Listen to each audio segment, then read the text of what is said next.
Hello, this is Patrick from Immigration Nation Podcast. Today I'd like to talk to you about a 601A waiver. And you may ask yourself, well, what is a 601A waiver? Well, let me explain.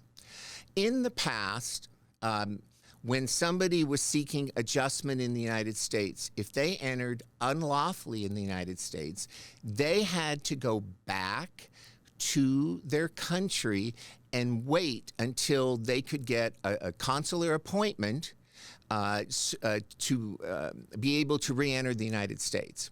And why was that a big deal? Let's say you've got your I-130 approved and you're trying to adjust status in the United States. You would have to sit in your home country and wait until you could get an appointment with the consulate. That could take 6 months, could take a year.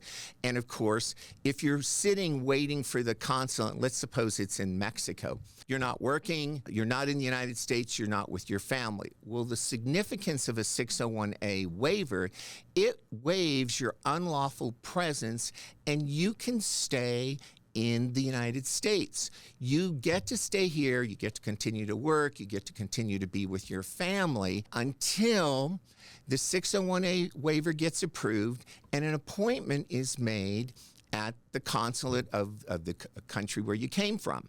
So again, let's suppose it's Mexico. The appointment before you leave is set up. So you may only have to stay in your country, let's say a couple of weeks. You may need a medical exam. But again, that's important. And the reason I bring this up is because oftentimes people prior to the waiver, they would say, oh, you don't want to file an adjustment if you entered unlawfully. You're going to have to go back to your country and you're going to have to wait a year. So if you're hearing that, it's not true anymore. It may have been true in the past, but today with this waiver, while your adjustment is pending, you get to stay in the United States. So hopefully that information was helpful for you today. And again, it's been my pleasure. Hopefully you will continue to listen to our podcasts. I encourage you to leave questions and comments in the comment section.